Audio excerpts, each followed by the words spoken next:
We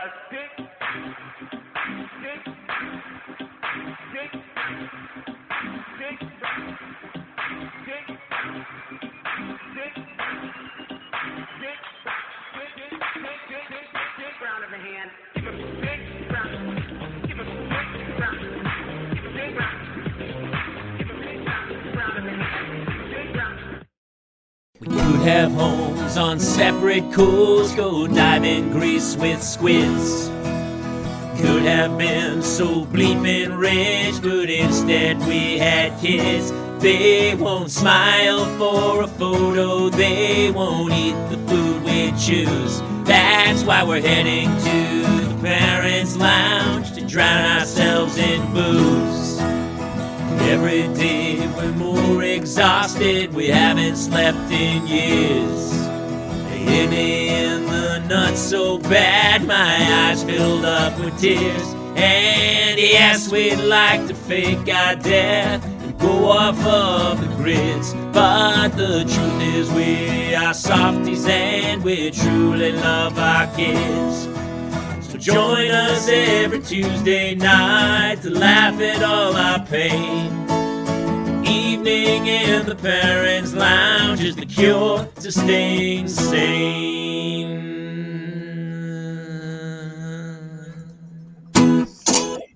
Welcome to another edition of the Parents' Lounge, and especially tonight, I think more than anything, we need parental mental health Tuesday night. I am Jamie Kayla with Jason Gowan and our special guest, one of my favorite comics on earth, Lachlan Patterson. How are you, brother?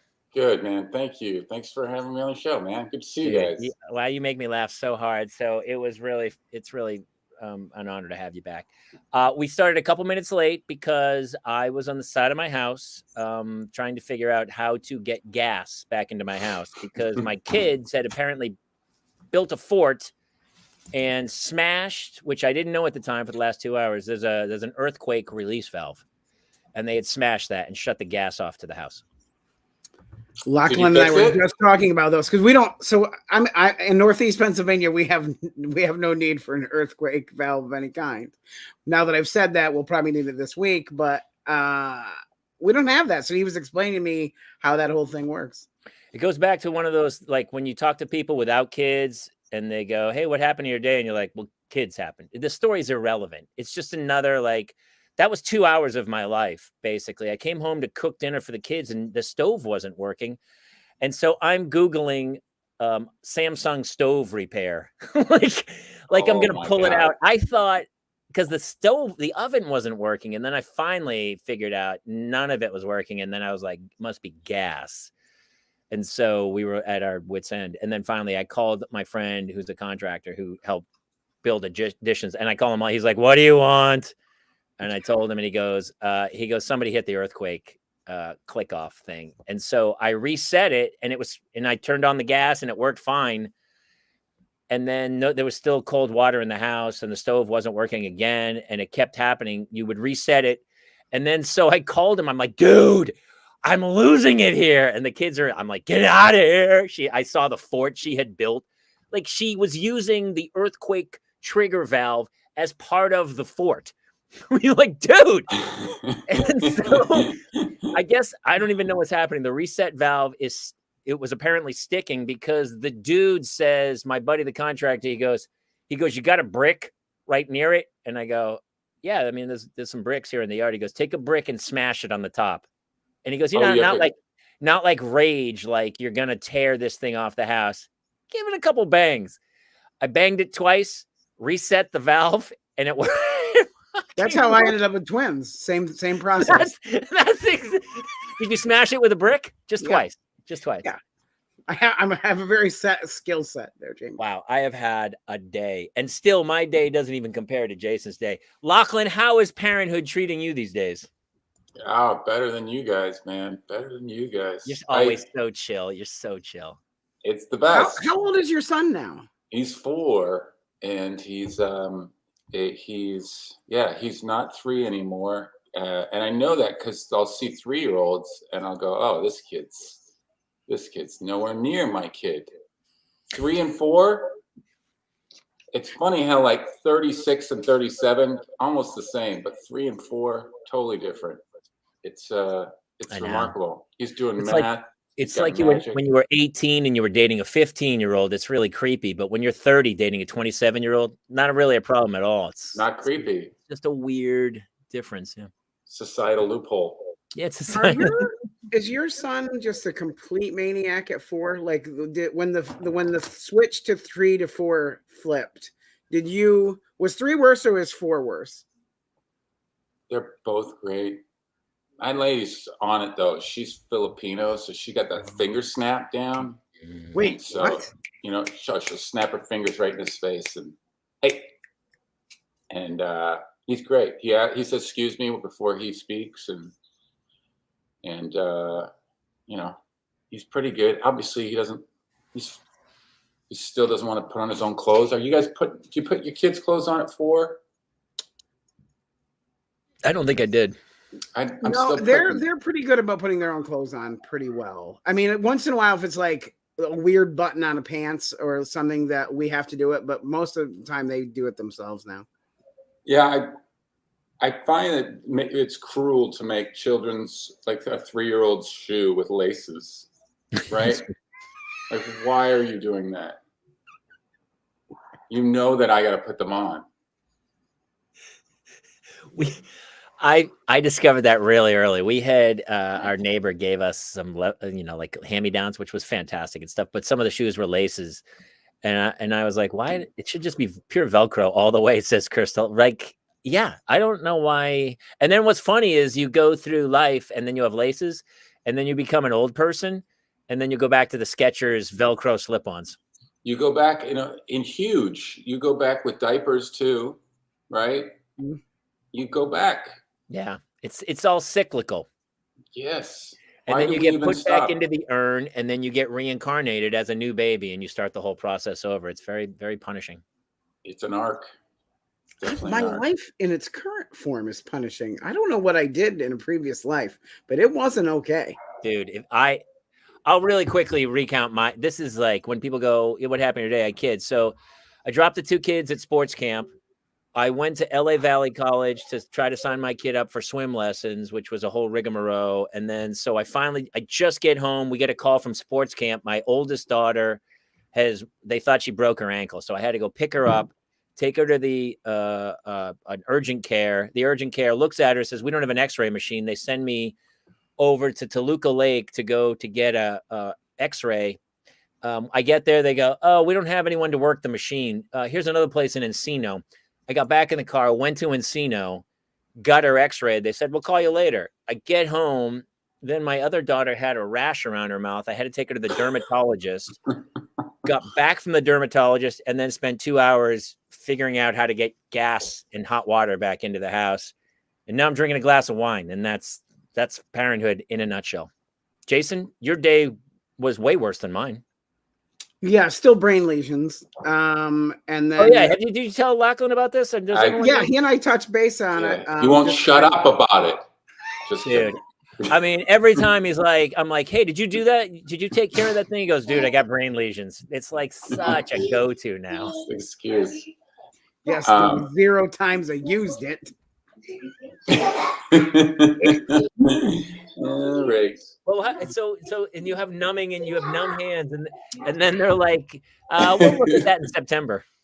Yeah, so they can't get me in to the referral until September, and I was like, so what am I supposed to do about like the lack of use of my arms, because I'm the only driver in my house. So because of this, we are like, if something else goes wrong, this ship comes to a horrible screeching halt. Yeah. Sorry, man. Well, I mean, I like to crack jokes at other people's expense, but I got nothing, man. I got nada. Oh, here's the thing. It did make me feel better seeing, like, I don't wish that bad things happen to you, Jamie. I really don't, but it did feel somewhat cathartic to see other people going through something in real time. You know what I was the most angry about today? So we go to leave urgent care, and all of a sudden a nurse shows up with these brand new crutches that were like wrapped, and they start cutting. They don't even go like, hey, we're going to give you crutches. I know immediately what's happening. we're going to end up buying crutches. And so we have is there a child somewhere? Not anymore. I thought I heard a couple snaps in the back. Can I have her like do a Zoom session? It's good, dude. Her snap. Oh, it's so good. I guess it's the equivalent of in the Hispanic community, the chancla. Have you heard of this? The shoe. Her snap is like a shoe. You know, did your dad ever hold up something and never do anything with it, but just the thread of it was enough? No, he physically used it. Yeah. It was a broken Schlitz bottle that he threatened to stab me in the neck with, I think. I can't remember exactly. No. I got a black leather belt to the bottom side. Honestly, we're going to talk about that because I got some stuff happened in my neighborhood and kids, there's no respect anymore. But the whole time I'm like, they're like bringing in the crutches and I go, dude, I know it's not broken. It's not swollen. She's not inconsolable. She's not like can't touch. You know, it's not broken. If you've ever broken a bone, you know it's pretty bad. And so they bring in the crutches, and my wife's there, and I don't want to do the jack. I was like, "How much are those crutches?" But of course, we get the bill at the end, and I'm like, "What's this $40?" She goes, "Oh, that's for the crutches." I go, "You mean the ones that she's going to use for about 3 hours, and then are going to sit in our garage for the next 12 years? Those crutches for $40?" I was so angry about it. 40's not bad. Was that that copay? You mean? Well, that was on top of the copay. So we had a copay, and then we had the $40 just crutches, straight up $40, which I guess for crutches is a pretty good deal. But those crutches, like your insurance company probably paid like $350 for those. Honestly, they're like some kid goes in with like a broken thumb, and they go, "Here's some crutches," and he's like, "Wait, I don't even have them." They're just selling crutches left.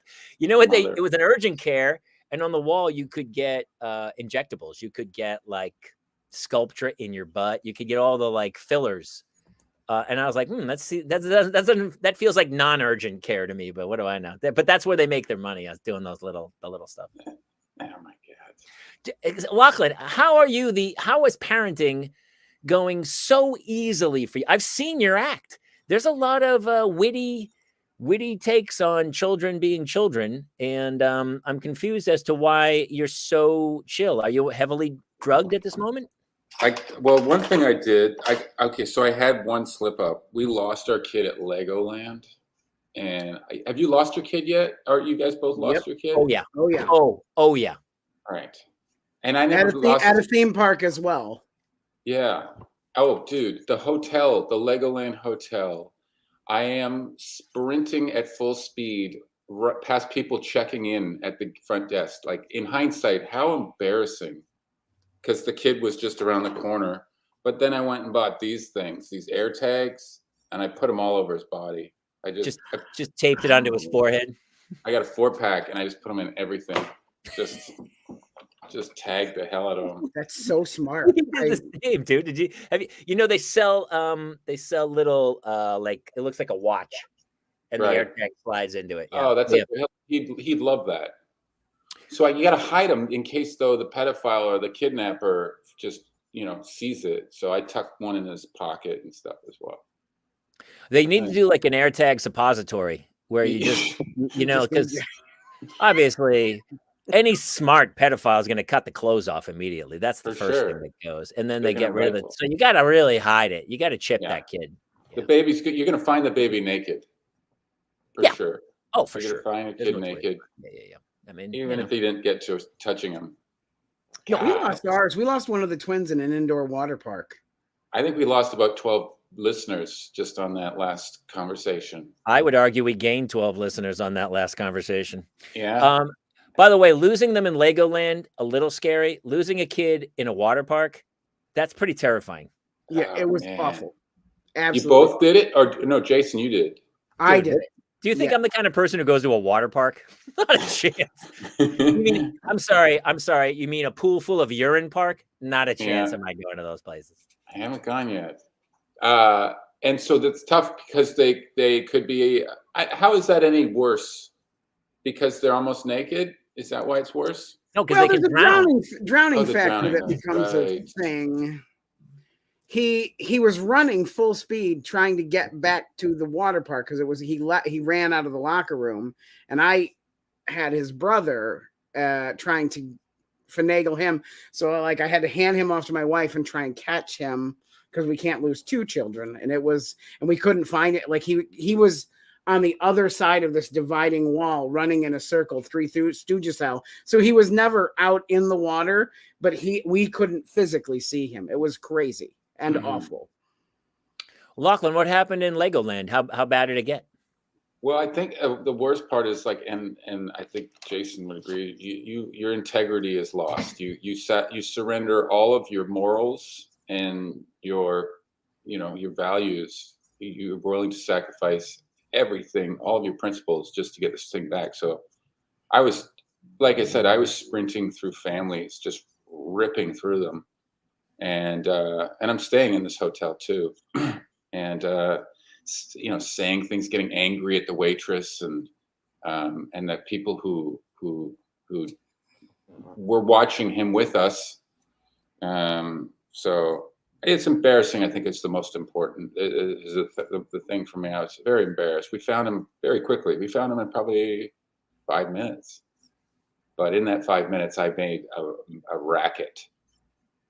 I made an absolute spectacle. Which is rare for you. You're not really the racket guy, dude. No, yeah. I had to turn off everything that I developed comedically. All of my, low key, and all the things I developed in my personal relationships with people, my calmness, my, friendliness, that was gone. And I realize that now, if I was ever put in an emergency situation, I'd be an a-hole.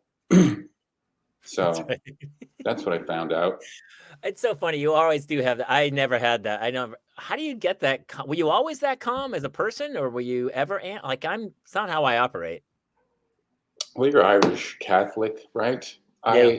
I was I had I remember my nickname, and my first job was holding up a slow sign at a mountain, on a ski mountain. So everyone on the ski mountain that came up the hill just saw me holding the sign, and quickly my nickname became Slow, and it just caught on, and the whole mountain was calling me Slow. And I guess I'm slow. I guess I do things slow. It's just how I've always been. My first day in school, the kids were calling me Lost because I looked lost. I don't know. I'm not trying to be slow. I don't want to be slow. I want to be fast. I want to be everything, I want to be Kevin Hart. Nowadays, if somebody called you Lost, you'd be like, stop body shaming me. Yeah. He's bullying me. What do you mean they bullied you? He called me slow. Yeah. They're calling me slow. Slow is an insult to most people. Someone even said to me, "You're never going to make it in this business because you talk too slow." And maybe they're right. I don't believe that at all. And it's so funny because Ron White, dude, Bill Cosby, who's not my favorite comic, but obviously, let's ignore the Quaalude date rapes. Ignore that part of the story. Just Fat Albert never resonated with you then? Fat Albert was good, but Fat Albert's not all just him. That's a bunch of people writing stories and stuff. But his stand-up, boy, has there ever been, you can tell, you believe the rapist stuff because has anyone ever enjoyed the sound of their own voice more than Bill Cosby? Yeah. That dude would do a bit that was literally 47 minutes long that within like 90 seconds, you're like, I got it. The kid gets the touchdown. He goes, Mom, I know where you're going. I love it. The performance is fine, but you are slow playing this thing. I was not a Bill Cosby. But on the other hand, Ron White, who's incredibly, incredibly slow, I enjoy very much. Both sit down, too. Well, you have to. The guy, it takes him 17 hours to do a show. His jokes are too long and too slow. Yeah, no, that's not true. I opened for Ron one time in Mandalay Bay, and dude. The one thing about being slow is that you can own the stage. Like sometimes I'm so frenetic that if I take a pause, I lose the audience to a degree. Whereas someone who draws them in, it's like when we used to do improv, if everyone was acting like a crazy person, the one person who stood absolutely still drew all the focus on the stage. And I think there's something to be said when you're a great storyteller and a joke teller and you really take your time and draw people in. I think there's something hypnotic about it. I agree. Yeah. I was always slow athletically too, and everything too. So it's like, But you're a big surfer, right?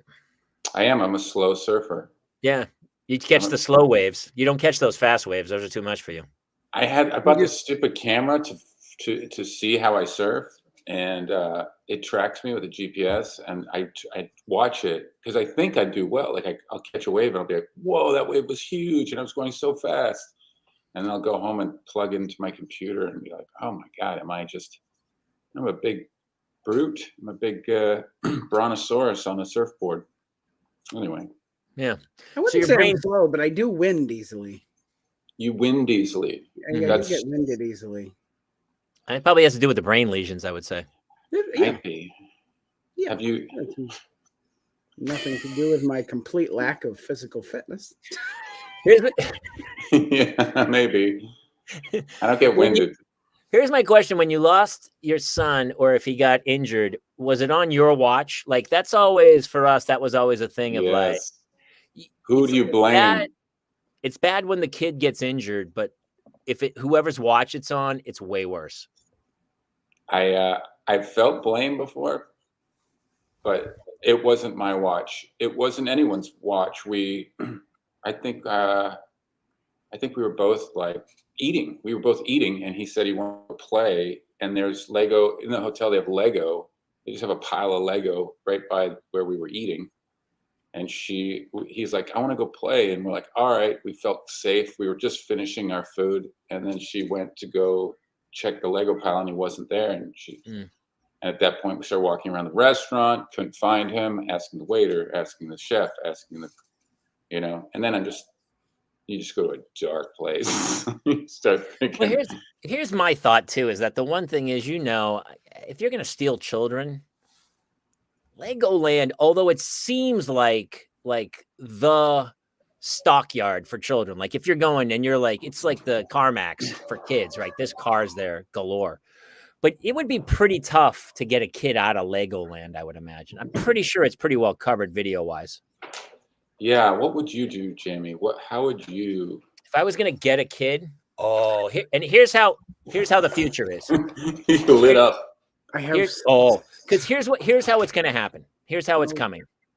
And I talked to my kids about this, like, because your kids are younger. My kid's going to be 10 this summer, and so she's getting to that age. She wants a phone, and she, they watch YouTube videos of crazy women cutting up yarn or a cat going through a maze, or somebody making slime. I don't know. But here's how it's going to happen, and this is already kind of happening, that you can spoof someone's like I can call you and I can say this call's from Jason. It's so easy to do. And then also I can AI his voice because he's on Instagram saying some things. And so there's a computer program where I can talk and it comes out like Jason's voice. So I could call you as Jason. It'll come up as Jason's number. You'll pick up the phone and I'll go, "Hey man, what's happening?" And it will sound like Jason. And I'll say, "Hey, I'm down the corner. Can you meet me at the store?" And that's how it's going to happen. That's the new one. I don't like that at all. No, I don't enjoy it. And honestly, I already told my daughter, she goes, "When can I get a phone?" And I said, "When you're 30, I'm going to get you a phone." When you're 30. And then I don't snap, but I have a can full of coins and a spray bottle. And I'll shake it at her and then spray her in the face. Oh no, wait, that was my dog. Never mind. I got confused. That would work. I think if I was a pedophile, I think I'd get a remote control car, one of those little remote control cars, and just rip it around and and just be like, "Hey kid, you want to try this?" Follow it and just have them follow it. Right into my Subaru Outback. So at least here's the one positive. Listen, I don't like to give any positivity to a pedophile, but at least, the Subaru is a very safe car for children.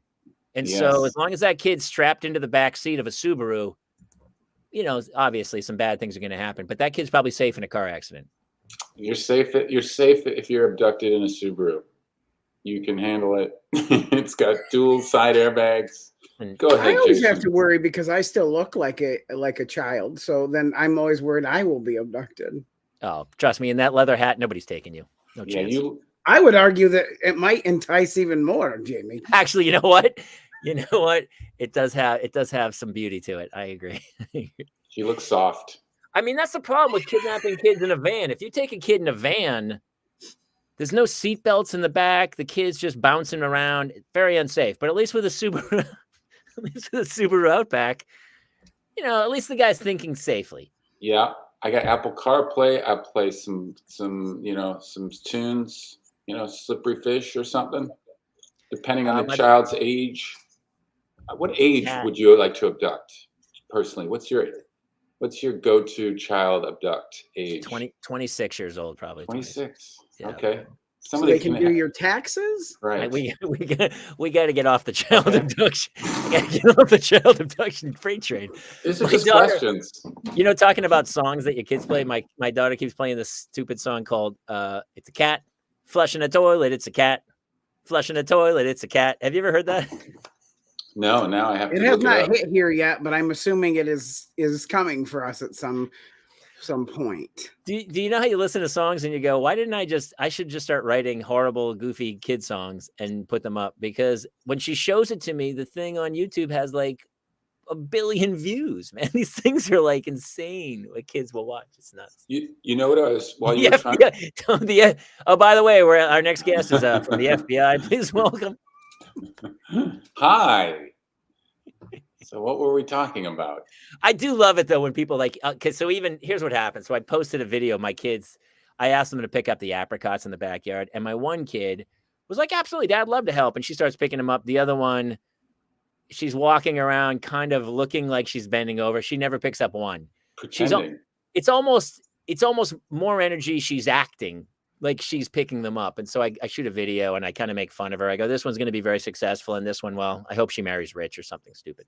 Totally joking around. And, half the people were like, "Oh my God, that's hilarious. Those kids are the best," or whatever. But there was a handful of people who were like, "You're the worst father who's ever lived. Anyone who would ever say that to a child should have their children taken," like just vehemently. I love from the minute clip that they deduced that somehow Claire was going to be a consummate people pleaser. And just that little clip. And the woman, she opens this rant up.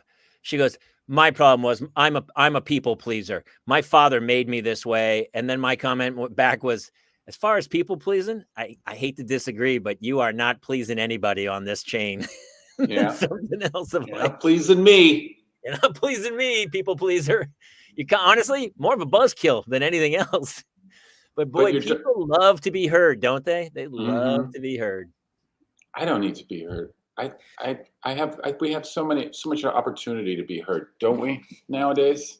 When you tour now, last time I saw you, it was so much material about your wife and your son, and it was hilarious. Oh my gosh. Oh, Kate had to come in. She can't get through the show. I got to tell her, I got to start the show. Mine's been in twice already. She's like, "All right, we're not going to make it." Crazy. Mine's coming twice already too. Dude, it's so like she wouldn't like, if otherwise she wouldn't even talk to me for 3 days, and then all of a sudden I'll be like, "Hey, I'm in the middle of something." She goes, "Hey, listen, I need some answers right now about that trip next summer." What? Really? "I'm trying to book it, Jamie. I'm trying to book it."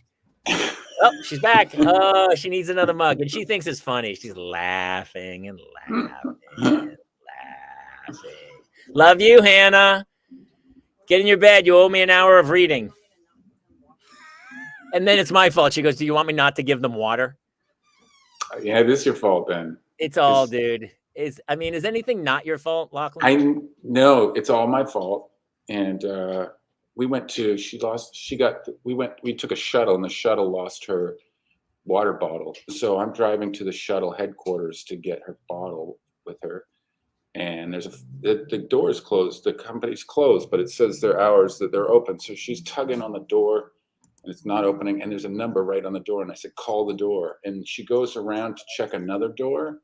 And she comes back and I go, "Call the number on the door." And she goes, "You got a phone?" And I was like, "Oh man, it's not my water bottle. Why am I calling them? All day though. And then we're looking at paint colors. We're painting the house. And I went and spent like $50 on paint samples, and she paints them on, and she's like, I don't like this white. And I go, why not? She goes, or this blue. She goes, I don't like this blue. And I go, why not? And she goes, it's got too much yellow in it. What? She goes, yeah, it's too yellow. So we had to go back to the paint store today and get a different white blue that didn't have yellow. And she gets mad when we don't see the same colors, but her eyes are a different color than mine. So we don't see the same colors, I don't think. And what did the guy at the paint store say when you said, hey, listen, man, you sold us a blue, and you sold us a blue with a yellow, and we weren't just plain blue. And what did the guy say? They don't involve it. They come over and they go, is there anything I can help you with? And they know better than to help us.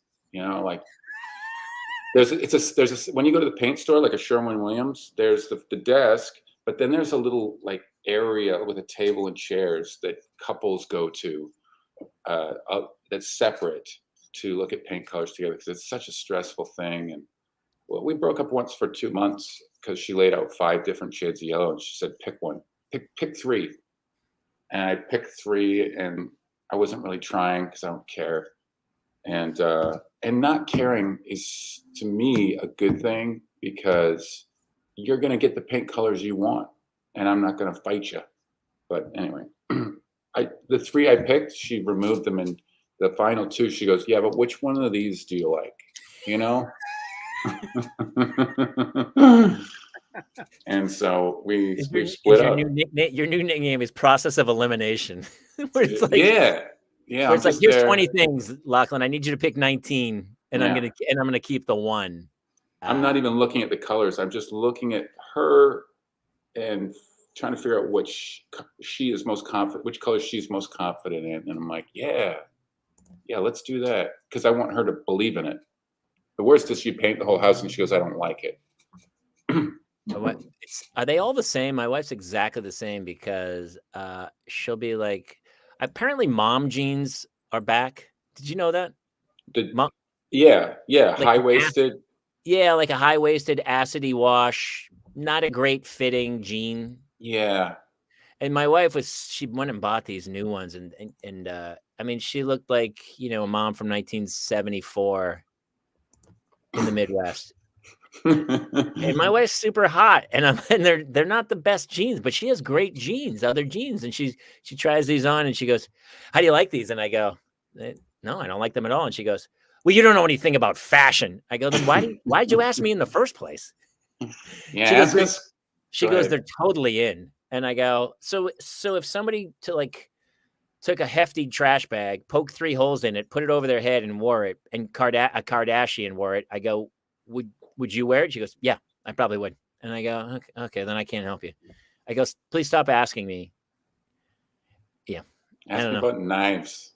Ask me about trucks, you know?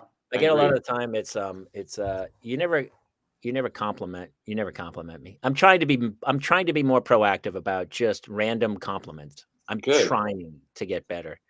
But when I do, sometimes they're not even well received. So I'm like, I don't know. Sometimes I want to say, well, you need to be better at accepting compliments. How would that go for you? That's hard. Yeah. Let's practice. Let's try it. Yeah. Yeah. Okay. By the way, Lachlan, I love your hair. It looks fantastic. Thanks, man. I conditioned it a bit for the show, so I appreciate that you noticed.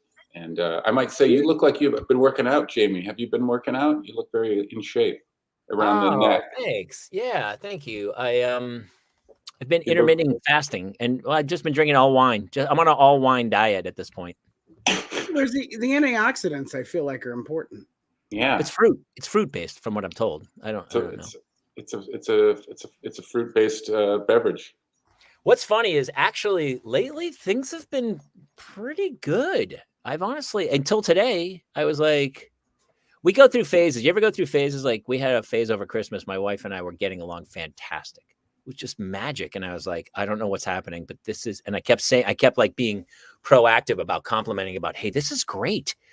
yeah, this is super. And I went out of my way to like be super helpful and get her things and try to be nice and stuff. And then I could feel it slowly slipping away. And I almost overcompensated to be like, no, that girl, bring her back. It was almost like the girl I was dating before we got married. And she was in, and then it just kind of slipped out. And I was like, no. Because I feel like I'm super consistent. Like, if you're nice to me, I'm super nice. But if you're a dick to me, then I start to lose it. But lately it's been going. So lately it's been good. But then we had, some crazy thing happens, like the gas goes out, and then it's utter mayhem, and it's my fault. Everything's my fault. I mean, you couldn't have known they were building a fort. I know but the kids triggered the earthquake. They triggered the earthquake. And Hannah's in crutches, and and by the way, she's in sports camp this week. How's your other daughter's face? I had to go get a cream, and so luckily they had a sample, and I said, "Where's the prescription? What pharmacy?" And they go, "Oh no, it's a very special cream. It is mail order only. They have to ship it to me. They have to ship me the cream." Prosabin or something. And I don't know the guy. And here's the problem. So I get home. Is it this? I can send it to you. It's in my desk. Whatever it is. That's definitely it. I'll use whatever's left in that tube. Here's the other thing. Here's a valuable lesson for new fathers out there. When you go to a doctor with your child, you better take some notes, because I was like, yeah, whatever. He started listing what he thought it was. There was all this like I said dermatitis. He didn't say dermatitis. He listed like 5 other things. And when I got home, my wife's like, "So what is it?" And I was like, "Oh, it's it's a rash." And she goes, "No." She goes, "What is it? Which one?" And I go, "Oh, I couldn't remember what he said." And then I was so fucked. She was like, what was the point of sending you? Exactly. I didn't want to go in the first place. You made me take her to the dermatologist. You're not supposed to go. Yeah. And so from now on, gentlemen, take notes, because you will be great. You will be quizzed later, and you will be graded. See, look at Britt. He was like, yeah, this is why. Britt, does your husband do the same thing? Because we don't care. The only reason, and my husband's a doctor, and I still don't get enough info. I don't care enough. I don't care what the problem is with the car. Is it fixed? That's it. That's all I need to know. So right. I don't, you can tell me valves. I don't care. Is it done? Can I drive it again? That's all I care about. And so when I got home, she wanted info, and I was like, I don't have any info. I'm so sorry. I almost had to call the guy back. I just always get the post appointment summary up on my phone and just hand it to her when I walk in the door. So then they've already prepared it for me. Right. Yes. You are just a middle person. You act as a mediary. Yeah. I'm really good. I'm really good at that job. I'm here to deliver the information about our child to you. Mm-hmm. How's the road these days, dude? You're on the road a lot, aren't you? I have been, not normally. I try to just do like 1 or 2 weeks a month at the most. But I was telling Jason that I went to Canada and did a bunch of shows up there, and I'm gonna go. So mostly Canada this summer because it's nice and warm right now, and there's shows around town. There's shows around town a lot. I like doing shows around town where I like working on new stuff more than repeating old stuff. You know what I mean? Like when you go on the road, it's a lot of obligatory material, and making sure that you get invited back again. Yeah. I just did Dallas, and it was a greatest hits tour, because I was like, well, none of these people have ever seen me live. And so I did my greatest, because, I remember back in the old days, sometimes doing that and going, I'm going to try out some new material. And you're like, oh, don't do that again. Right. I love when comics do that. They say a joke in the middle of the act and it eats it. And then they go, oh, I knew better than to try out. And you're like, shut up, man. Stick to your guns. You tried out a new joke. It didn't hit. Just keep moving. But yeah. I had a guy do 10 minutes in front of me in a barn in Canada. And he had about 18 pages of notes in front of him. And every joke he would go down to the paper and go up. And he lived on an island that was so remote. It didn't even have a light, like a stoplight. So it's like, you have no excuse. What else could you possibly have been doing? Except memorizing your bits. But then, right? Like, what were you on? Feeding goats? Just work it out while you're flush your lineup. And, but like, that was the only gig he will be doing this year, you know? That's it. So, And it's always funny when they have notes for 10 minutes. You're like, if you can't get through 10 minutes without notes, you're in serious trouble, man. so I think Janine Garofalo was the first to bring the notes on stage on television. Am I right? Yes, I believe so. And she made it work within the confines of her act. Zach had it. Galifianakis would have some notes when he was trying stuff out. But yeah. It's a crutch to me. It's letting the audience know that if they don't think it's funny, it's not your fault. Yes. Oh, You're that's saying this that's is new. That was one of the things you learn in like your first acting classes. Do not apologize for your work. And it's really hard sometimes to not go up and go, because in the back of your head, you're like, I know this isn't, it's like a new song. Like musicians do it. They get up and they go, here's a new song. Yeah. And then everyone goes, oh, thank you for letting me know so I can go get a fresh beer. And I'll be back. I'll be back in about 4 minutes.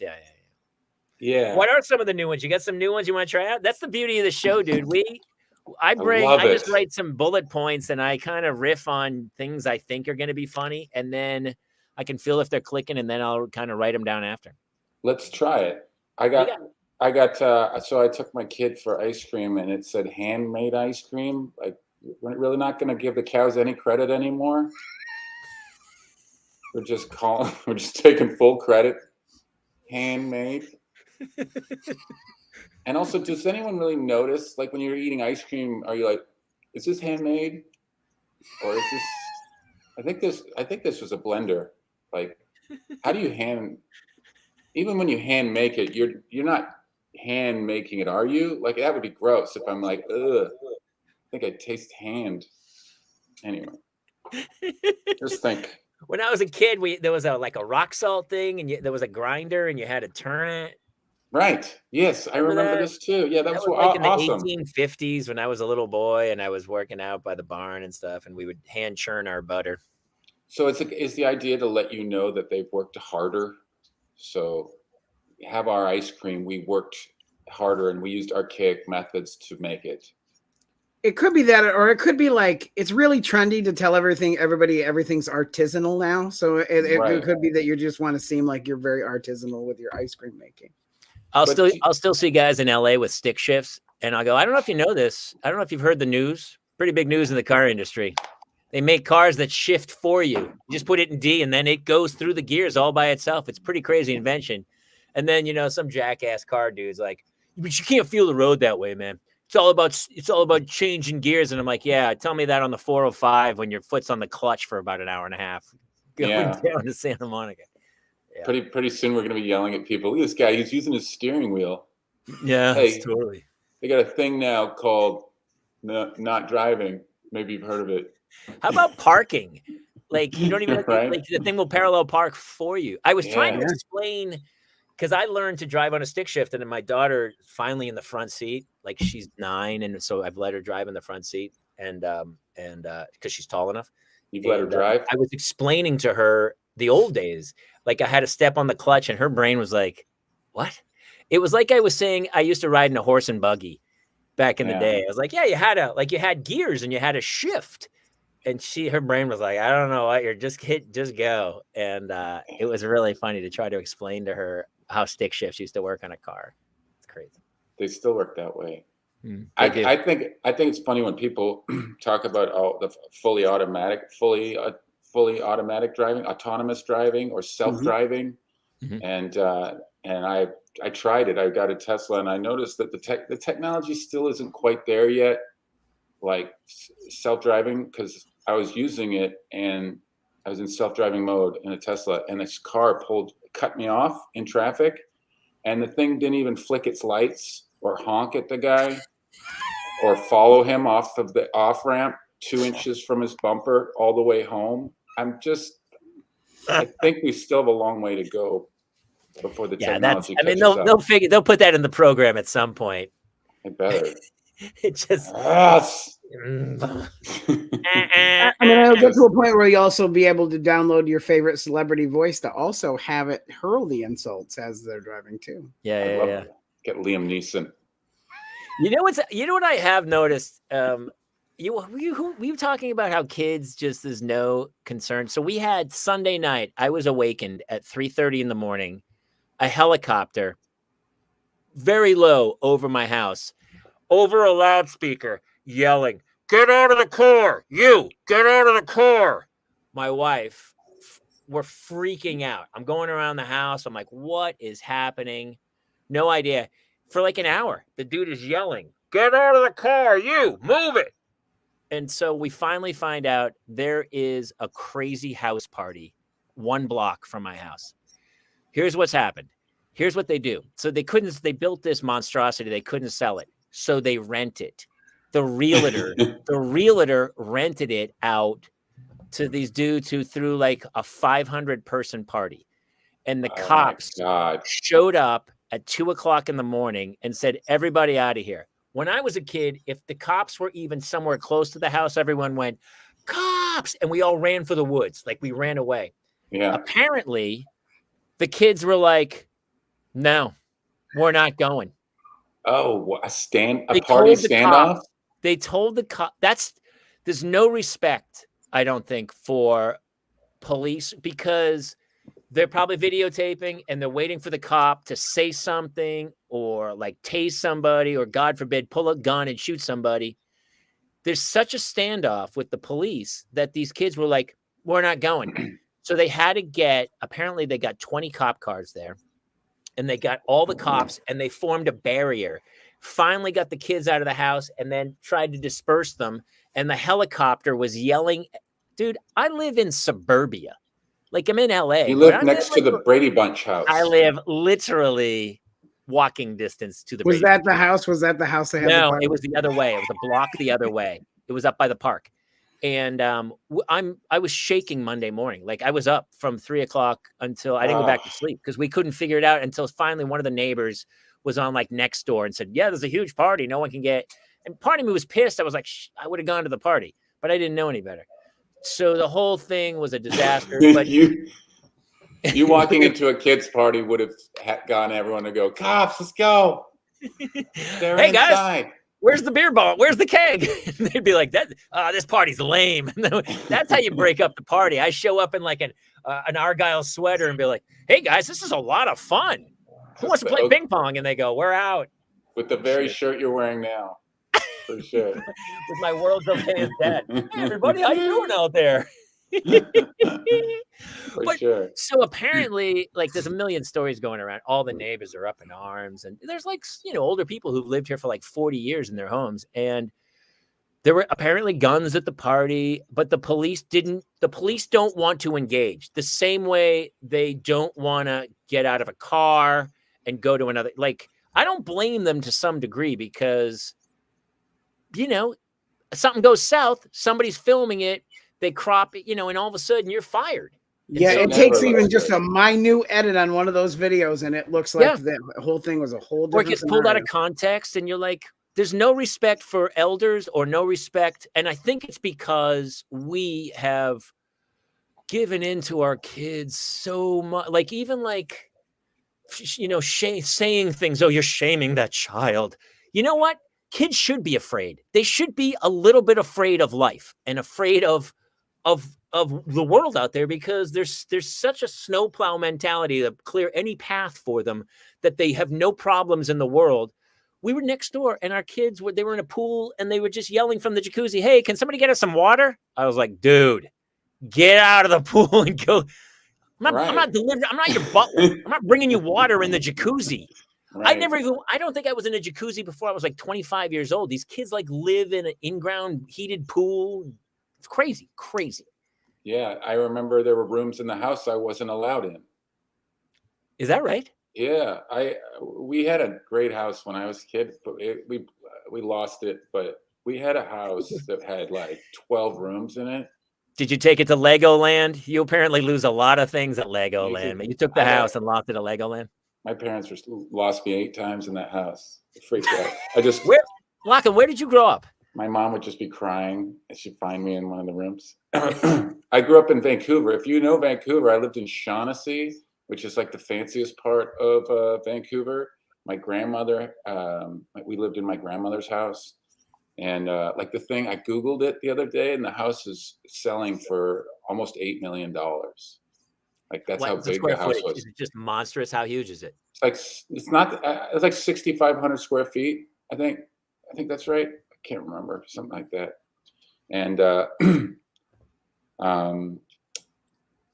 can't remember the point of my story, but it was just that You got lost in the there was house. a lot. There was a lot of rooms that I wasn't allowed in. I was just not allowed to go in them. Definitely, I had a very similar experience of being under. You know, there was a lot of rules, and they were Doug there. ran a tight ship, did he? Doug Patterson, yeah, man. Doug ran a tight ship. Doug was very. It was also my baseball coach. He was my basketball coach. He sat next to my hockey coach. When I was goalie in soccer, he sat behind the net and shouted at me. And dude, you want to hate your dad? You want your kid to hate you? Stand behind the net when they're goalie. Oh my God. And the ball goes in. Like he tells you what to do and you do it and the ball goes in. Oh my God. Just anyway, love him. Boy, that struck a chord, Jason. Did you see that? I saw it. If you're listening to this on iTunes, there was an eye roll there that said about 1 million words. Sorry, dude. I even mentioned Doug. I apologize. No, I think this is super, dude. This is super interesting Yeah, because thanks. that is more prevalent now than anything. And even listen, I've been to a couple games where I got kind of wound up in the moment of like, because the other parents are getting in, a kid gets elbowed, and you're like, come on, you're screaming, and you have to like go, what am I doing? This kid's 8 years old. This is insanity and stuff. But that's so common. Was he a big athlete himself? Yeah. He was in the paper for basketball. He played rugby into his, I want to say 60s. I mean, that's idiotic, but Isn't sure. that crazy? Yeah, it is. I mean, He played with other 60-year-olds, all like they Sure. had these old timer league. And there was even like an 80-year-old in the league, and everyone just, if he got the ball, everyone just let him go. Yeah. But yeah, That's fair. I mean, that's fair. That's really crazy. Are you close with your dad? yeah, I am. He's I visited him. Actually, I just got back from visiting him last week. He lives on the island where I did that show. I went up to do a show on the island for my parents. That's cool. My That's dad's cool. he's getting old and can't really get off the island as much. Sure. They took away his driver's license finally. Oh. Did he voluntarily give it up? Because we reached a point where my father, I was like, Dad, I don't think you should be driving anymore. He's like, I'm good. Flying. That's how I'm going to be too. But my Yeah. dad, they sent him a letter saying you have to mail us your driver's license. And I was like, Mom, don't send them the driver's license. They can come get it if they want it. They can tear it out of his cold, dead hands. But my mom put it in the mail and sent it. I'm like, you guys are so Canadian. Oh, sorry about that. Here you go. Sorry about that license there. Hope it wasn't late. They don't talk like that.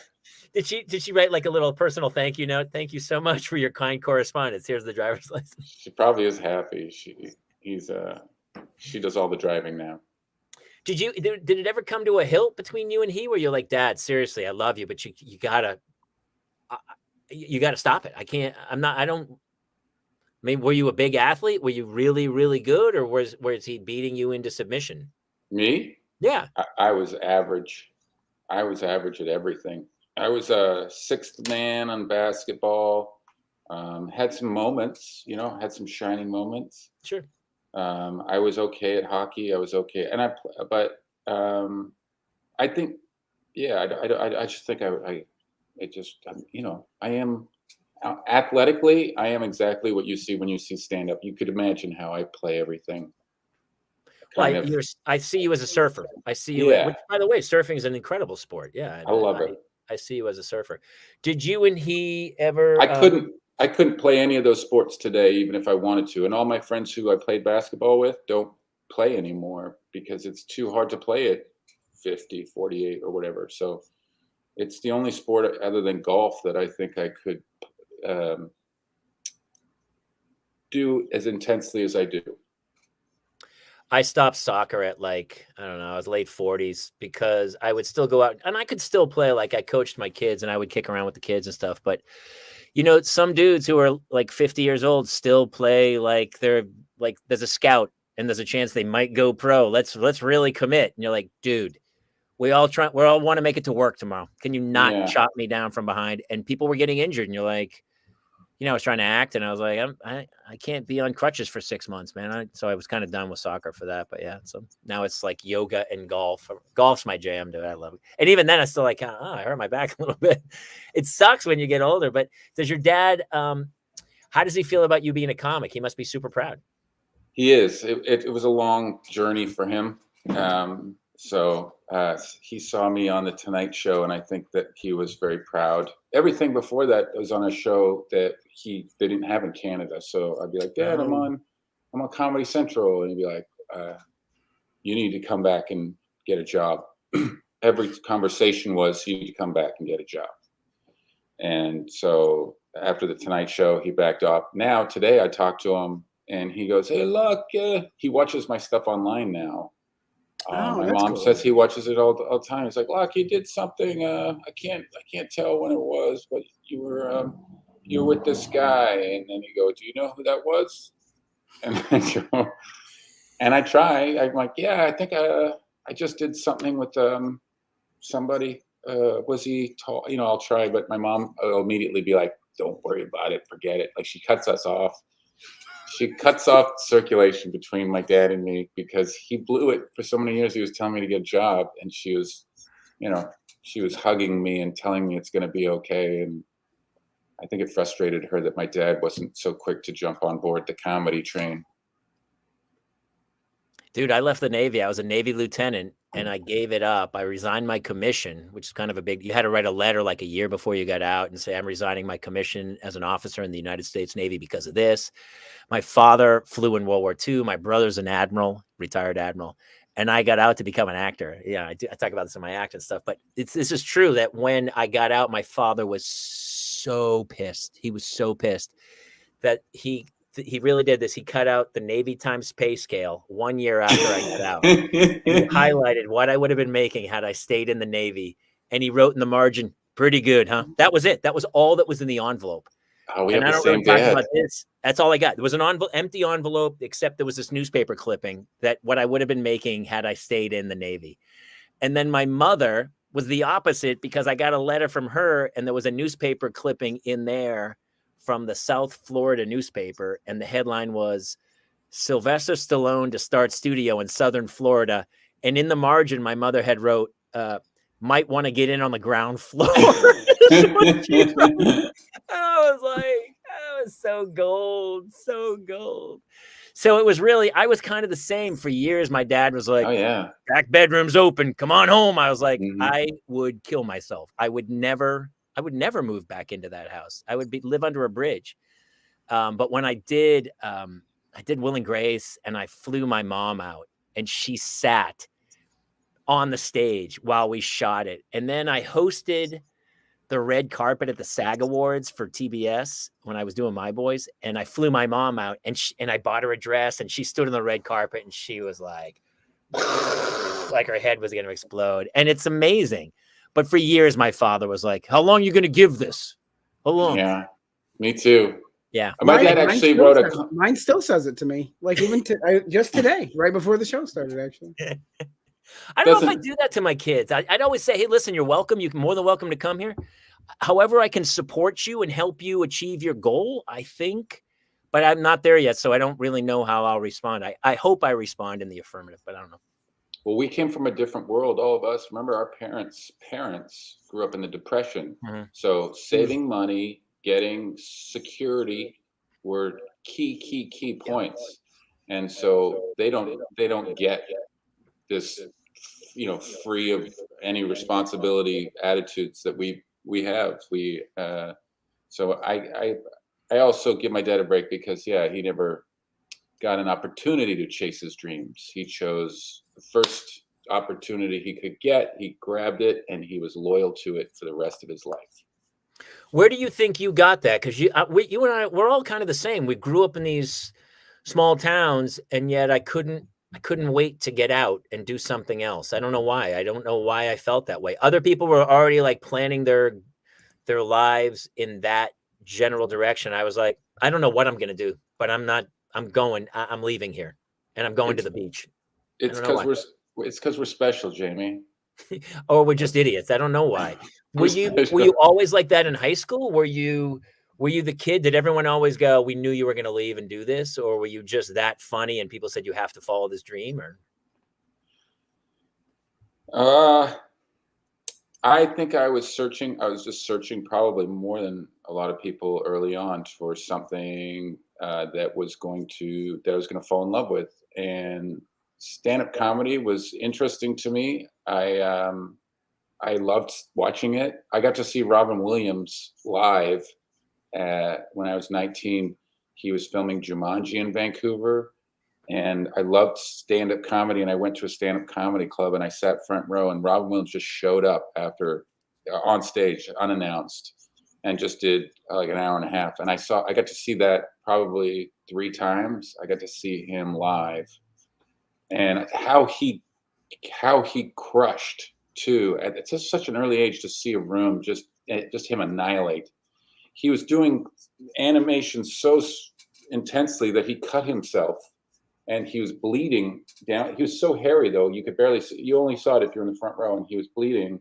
And it's very tiny little intimate comedy club, and just went on for another half hour, nonstop. Just go, go, go, go, go. He was such a giver of laughs, and so I loved it right away. I took a class in my college. You know, it was cool. This last trip I went on, I went up to Vancouver, and I did shows in Vancouver, my hometown. Mhm. And this girl came up to me, and right before I'm about to go on stage, and she goes, Lachlan, do you know who I am? And I go, no. And she goes, Hibby. And I go, Hibby. And right away I knew she was the girl who convinced me to do stand-up comedy for a living. Yeah, she was. Really? And I hadn't seen her since that day. She didn't even remember it. But she came up to me with a calendar for the college that she knew I was at, doing shit classes that I didn't enjoy because my dad wanted me to take these classes, but I really didn't know what I want to do with my life. And she goes, your school is teaching a stand-up comedy workshop. You should take this. And I did. And from that class, I met a guy who started a run. He started a 3-show run and said, hey, I know you don't know anything about stand-up, but you want to go do the road? And he had connects because he was a male dancer. And so this guy was Jason. His name was Jason, and he was a male exotic dancer who wanted to make money on his days off when he wasn't dancing, and he figured he'd just go back to the clubs where he was dancing and say, what if I do a comedy night, and I'll do comedy one night and I'll take off my clothes the next night. And I bet he was, like, and maybe I could juggle on Sundays. I don't know. But he brought me out with him, and I really got my feet wet with him way too soon, of course. And so back to the drawing board. For the next 6 years, I did open mics. Sure. And but it got me the courage to keep going. And What was the jump to LA?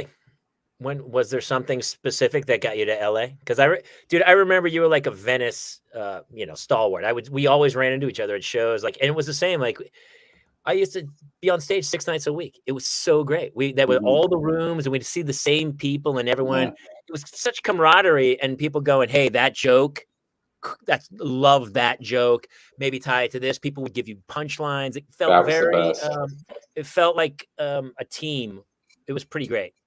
I actually did a show last week in Bronxton. Jones was there, Yes. and I was trying to do a joke about how poor people quit their jobs, rich people step down, and because you never hear a poor person stepping down. And then I do a speech. It is with great sadness that I must announce that I'll be stepping down from my role here at Wetzel's Pretzels. And then he just comes up to me. He goes, "Great joke. Do you ever think about, the part about transitioning to your next career at Mrs. Fields?" And I was like, "Dude, thank you." Like, people give you tags, and I do miss that. You don't get that on the road. people don't. Hey, you're And cutting in and out, brother. Oh. Can you hear it? You're cutting in and out. Actually, Jamie, I think it's you. Oh, is it me? Yeah, he's fine for me. You're kind of choppy though. It's your gas. It's your gas. It's working, isn't it? Are you? Yeah, no, you're good with me. I think it is Jamie's internet because he's lagging a little. He's going to reset. I think so. He's got to click the earthquake release on his computer. Hi. Let's pretend we don't hear him. Okay. Yeah. Nope. Now he just like actually, closed the window. I don't even know what he's. I never know what he's doing in there. What is he doing? It's a great. Mom. Meatloaf.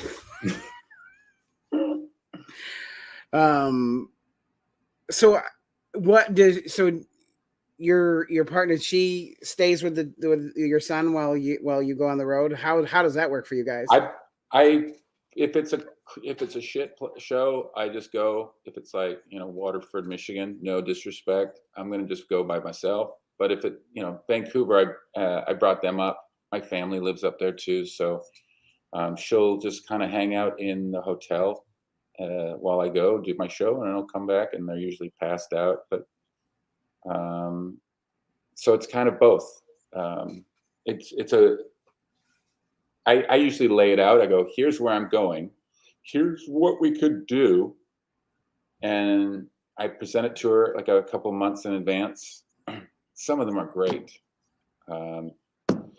Daniel Tosh asked me to open for him in a couple of months. And I said, sure. And he goes, and you got to bring your kid. That was his deal because he's got a kid the same age. Yeah. So we both have kids the same age. So the deal is you can come open for me if you bring your kid.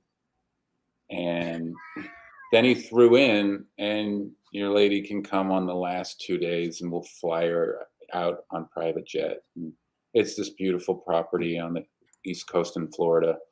So she's going to take that one for sure. Oh, nice. Where in Florida? Ponte Verda. Have you ever heard of it? I know the name. I can't place where it's at though. I lived in West Palm Beach for a long time. That's why I was curious. Ponte Vedra. It's a beach near Jacksonville. Oh, so it's way north. Okay. Yeah, it's north. I was on the other end of the state. You were? Yeah, I worked. So when I was down there, I was working Homeland Security. So my job was to drive around from 6 p.m. to 3 a.m., making sure that all of the guards at like airports and shipping ports and all of like important places that were of national security, the guards were awake. So like my job was to like sneak up on them and make sure that they were not sleeping on the job. Wow. What like a narc, dude. Wow, like a secret shopper. Yeah, it's exactly what it was. But my favorite one was a lion preserve. And I'm not sure if at one point terrorists had attempted to set the lions free. Either way, it was a point of interest. And I was looking for the guard and I couldn't find him. And I found him asleep in where the animals were quarantined. He had put himself in a one of the cages, and he was just in there sleeping because nobody would hear him because there are sick animals all around him. It's crazy. Oh my God, what a nut! So you had to report that. Oh yeah, absolutely. Well, what I would do is I would shoot an air horn directly into their ear and scare No, you wouldn't. I absolutely did. Really? Absolutely did. Holy shit. And they would never, ever get caught sleeping again. No, that was it? Actually, Brittany, it was one of the preserves that he got his start. Wow. It was the same place I also backed into an alligator with a golf cart. And I accidentally hit an alligator, and it hissed at me, and I didn't know what I had hit. Oh, there he is. He's in a different room. He's still mad. No, it's just another. It's just the day. It's just the day. Apparently, my charger wasn't charging, and I literally ran out of power. My charger was plugged into that plug, but apparently the gas and that power. Maybe I haven't paid any bills. I'm not sure what's happening anymore. But You got an earthquake shut off on your computer. it was funny too because I was just about to wrap this beast up. I thought we got nice and emotional. We talked about Lachlan's dad. We talked about his upbringing. Do you have a couple of jokes that you want to try out to close the show? Yeah. I've been working on this thing about 3-star reviews and how like where do you get the energy to write a 3-star review? That's really like funny. It's like no one's gonna read it, so you just you come home from a restaurant, your wife's like getting ready for bed, and she's like, "Let's turn off the lights." You're like, "Hang on a second, I need to let people know this place was fine." That's really funny, dude. That could be a long rant. Yeah, food was marginal. It was I'll be back. What's that? I don't know if I'll be back, but it wasn't bad. I didn't hate it. Honestly, those are the middle of the road ones are the ones I trust the most because I feel like they're the ones that are the most honest. The only ones you need to read are 1-star reviews that start with "I wish I could leave no stars." That's a good one. That's always funny. That's it. Those are the only ones. I read a 1-star one, and the guy opened with, "I'm not sure this is really a 1-star review because I was in a horrible mood that night." So let me tell you. So basically, he gave himself a 1-star review. He's like, "Listen, I can't tell you exactly how bad. I don't know why this place was bad. I was just in a shitty mood, and just know this whole night was a 1-star. Like it was one of those." Just giving himself a 1-star review. It felt like. I like it. He goes, "Look, this place didn't make me feel better about my shitty life. I can tell you that." I'll be back maybe. And then, so yeah, I kind of just go through like a list of all the things that you would say, yeah, it is the Wait, did you go back for 1 sec? Because Freddie B had something funny. He goes, he did? He goes, "My favorite review is I saw someone order 4 different fish in a poke bowl, and they complained it was too fishy." Yeah. When I bartended, I had people order martinis and then go, "This is really strong," and you're like, "Yes, pure gin, dude." Were you confused when you ordered martini? It's really strong. Could you tone this down? Yeah, let me put some more gin in there, see if I can really wash it out. Water. I mean, what do you want? Water? And also, this is the other one. You ever see a half sandwich and soup on a menu? Mm-hmm. Have you ever ordered that? Have you ever? I want to say to the chef, why don't you just bring me the whole sandwich and let me worry about my leftovers? Right? Don't you give the other half of my sandwich to? Someone said to me, "Well, it's great if you're not that hungry." I'm like, well, then don't eat yet. Just wait till you're hungry and order a meal. But it's the only thing on the menu I can think of that it's half of something. And so it's just bizarre that anyone would they would go through the trouble. A half sandwich. Why don't you just make it a smaller sandwich? Because I always, every time I see a half sandwich, I'm like, well, where's the other? Is the chef just eating it? Yeah. Because obviously you can tell the piece of bread. It's not like one piece of bread that was cut in half and put on top. They wasted 2 pieces of bread. Unless they're just waiting. They're like, oh, shit, we just sold a half a tuna fish and chicken noodle soup. Push the half a tuna sandwiches and see if we can get rid of this thing. And also, why am I not allowed to pick the half I want? Like I feel like I should be able to choose which part of that I wanted. Right. Yeah. And if you sell 2, do you want to just, all right, we're done. I'm not going to sell a third. I'm not going through this a second time. Right? It would be funny if they delivered it and you said, "Oh, I was hoping I'd get the other half. I didn't want this half. I wanted the other half." I thought you were going to cut it the other way. I didn't know you were going to triangle it. I don't like triangles. I want it. My kids still to this day, they're like, they want me to cut the crust off, and I just can't do it, man. And they won't eat the pizza crust. It's so painful, man. They just won't eat it. Dude, you are the old dad guy.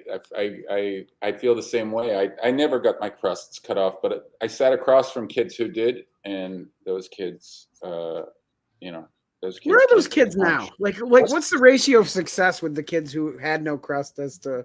Those kids were at a party a block from my house Sunday night, and they wouldn't leave when the cops showed up. That's those kids. Those kids want the crust cut off, and then the cops show up, and they're like, "We're not leaving until we get crustless sandwiches. I'm not having it."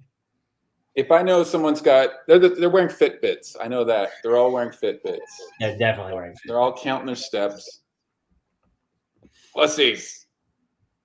Thanks for having. This might be my new location for a show. One last one. What do you got? And this is the absolute. Before we do this, where can people come find you when you do gigs? And you have a wonderful coffee book that we should have probably pressed a little more. Yeah, I don't have a copy right here at my desk, but it's called Dark. It's a unique. I have a website, LachlanPatterson.com. They can watch my comedy special on my YouTube channel, and that comedy special inspired a coffee table book that has pictures that go with each of the jokes. And so when you open the book up, there's a QR code that you scan and you listen. It takes you to the audio and you press play and I read you the book. And yes, here it is. Here it is. So there's the book right there. And then you go in and there's pictures that are here. Here's one right here. See this picture? I don't know who's in charge of picking avocados, but how about giving them a couple more days? I just want to eat it. I don't want to raise it, right? Every morning I wake up and feel the avocado. Nope, not today. Cancel the party, honey. Monday, not ready. Tuesday, not ready. Wednesday, rotten.